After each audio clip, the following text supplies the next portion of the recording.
President, as a servant to the people of Queensland and Australia, I wish to discuss the burden, the suffering and the courage of a group under assault across our country. Or as former State of Origin rugby league star player Marty Bella now realises and calls it an ideological assault on rural Australia.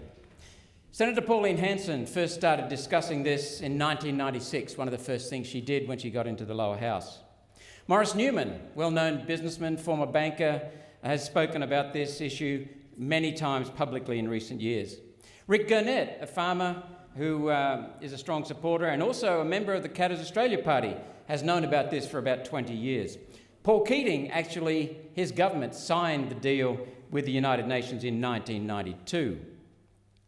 Marty Bella, coming back to Marty, is a co-founder of Green Shirts, the real conservationists and protectors of the environment. And he finds himself now in a real battle, Mr. Acting Deputy President. State of Origin was one thing, but Marty, who's a councillor in the Mackay area, is now in a real battle trying to protect many farmers and many other coastal residents.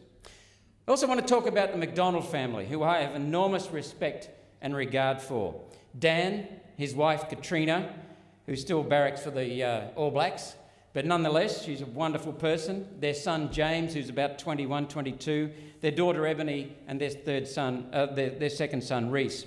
They bought a property at Charleville in southwestern Queensland, and they bought it particularly because it had stands of mulga, which they can use for drought-proofing their property in drought, because cattle don't just put up with it, they love the mulga. Dan is a very professional person. His farm is meticulous. He has very high standards, and he's now applying that to fighting the Queensland government and taking them through the court system, because that man is threatened with a fine, has been served notice on a fine of $126,000 for having the hide to feed his cattle in a drought. And he is now going to take that and appeal and continue that. Farmers' property rights have been stolen. The right to use their property, their soil, their water, their vegetation, has been taken from them. And where did the theft of these property rights start? Well, Peter Spencer, in the 1990s, went up a pole and had a hunger strike and nearly died. I think it was Alan Jones who actually talked him down, because he tried to talk Peter Spencer into realising that he would be better alive. Peter Spencer has since had many health problems, and I've met him again recently. But a wonderful man. He fought hard for those property rights. And the reason is to comply with the UN's Kyoto Protocol. And it started with John Howard, who couldn't afford politically to shut down plants and industry, so he went after the farmers because he could get credits for stopping them from clearing land because the vegetation absorbs carbon dioxide. He then teamed up in 1996, when the Kyoto Protocol was signed, with Rob Borbidge, the then Premier of Queensland National Party. And then in 1990 to seal the deal on protecting so-called native vegetation, but it was really the stealing of farmers' property rights.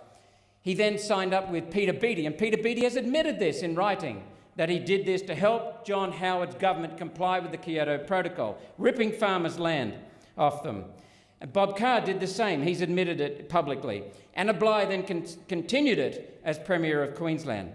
Who caused this? The government caused this, state and federal. Who pays for it? The farmers and the people. This is opportunity theft. And it's people like Rick Gurnett, Maurice Newman, Senator Pauline Hanson, and Dan McDonald and his family who are standing up to this, and people like Marty Bella. Everyday Aussies doing this entirely voluntarily. This is destroying our productive capacity in this country. It is a national disaster. When you look right across the farming sector, and I don't have time to discuss what's happening to the cane farmers now, and the magnificent work of Steve Andrew, the member for Morani, the One Nation member for Morani in central Queensland. The people like Robert Rossiter, cane farmer, Alan Parker, cane farmer. And again, we have Anastasia Palaszczuk and Jackie Trad, the co-premiers of Queensland, stealing property rights and controlling them through supposedly runoff restrictions. Again, this was started by the United Nations in 1992 at the UN's Rio de Janeiro Declaration for 21st Century Governance that our Prime Minister at the time, Paul Keating, signed.